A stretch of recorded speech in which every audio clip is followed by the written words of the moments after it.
পরবর্তী হিংসার ঘটনা আবারও পূর্ব বর্ধমান জেলায়। বিজেপির বুথ এজেন্ট ও কাউন্টিং এজেন্টকে শাসানির সাথে চড় মারার অভিযোগ, এমনকি দেওয়া হয় ঘর ছাড়া করারও হুমকি। ঘটনা বর্ধমান ১ নম্বর ব্লকের মির্জাপুরের। অভিযোগ একটি তৃণমূল সমর্থক তাপস সামন্তের দিকে। অভিযোগকারী বলরাম গোস্বামী জানিয়েছেন, আমি একজন সরকারি কর্মচারী, পরে রাজনৈতিক জীবনে আসা 2020 সালে অবসর নেওয়ার পর থেকেই আমি বিজেপি দল করতাম। মির্জাপুরে তাপস সামন্ত আমাকে শাসায় যে কেন আমি তার নামে কেস করেছি। আমি তাদের উত্তর দিই, তোমরা অবশ্যই অন্যায় করেছো, তাই কেস হয়েছে। তারপরে আমার কোমরের বেল ধরে আমাকে টানাটানি শুরু করে। আমাকে হুমকি দেওয়া হয় তোমাকে বাড়ি ছাড়া করব বলে, পরে চড় মারে। আমাকে বলা হয় কেস তুলে নিতে।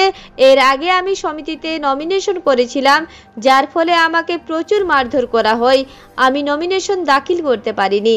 আজ আবার বর্ধমান থানায় এসেছি, পুলিশের দ্বারস্থ হয়েছি।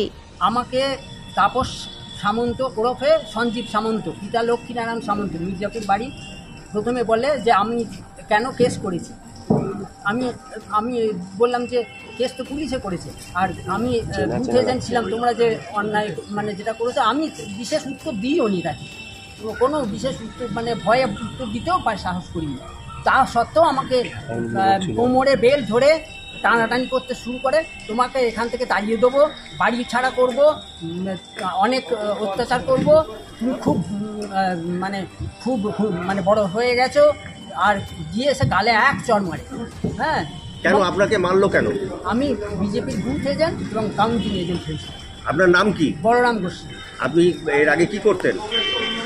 এর আগে সরকারি কর্মচারী ছিল। কত সালে রিটায়ার করেছেন? 2020 সালে। তারপর থেকে বিজেপি করছেন? তারপর থেকে মোটামুটি চুপচাপই ছিলাম, তবে সমর্থক ছিলাম। আগেও বিজেপির আমি সমিতিতে দাঁড়িয়ে সমিতিতে নমিনেশন তুলেছিলাম বলে বিজেপিরা প্রচণ্ড মেরেছিল। কারা মেরেছিল? বিজেপির তৃণমূলের লোকেরা, তৃণমূলের লোকেরা আমাকে নমিনেশন তুলে নিতে বাধ্য করেছে। ঘরে আটকে রেখে দিয়েছিল, পুলিশ কেসও করেছিল। হ্যাঁ, আমার সমিতিতে দাঁড়াতে দিতে দেয়নি এবং প্রচণ্ড মারধর করেছিল। এখন কি হলো? বাড়ি ছাড়া হয়ে গেছে। আজকে কি হলো? আজকে সকাল 8টা নাগাদ তাপস সামন্ত ওরফে সঞ্জীব সামন্ত, পিতা লক্ষ্মীনারায়ণ সামন্ত এসে বলে, তুমি কেন আমাদের নামে কেস করেছো? আমি বুঝে যে অশান্তি হয়েছিল, তারপর আমাকে যে মারধর করবো বলেছিল, হুমকি দিবে যে বাড়ি ছাড়া করবো, হাত পা কেটে নেবো বলেছিল। আমি সেই জন্য থানায় জানিয়েছিলাম। তার জন্য ওদের নামে একটা কেস হয়। সেই কেসটা বলছে তোমাদের তুলে নিতে হবে, তোমার খরচায় তোমাকে তুলে নিতে হবে, আর আমাদের যা খরচা হবে সেটা দিতে হবে, আর না হলে তোমাকে বাড়ি ছাড়া করবো, মারধর করবো। তুমি এখন তো দেখোনি কেমন অত্যাচার আমরা করতে পারি, এবার দেখিয়ে দেবো কেমন অত্যাচার করতে পারি। পূর্ব বর্ধমান থেকে দেবাশিস ঘোষের রিপোর্ট, রূপসী বাংলা মিডিয়া।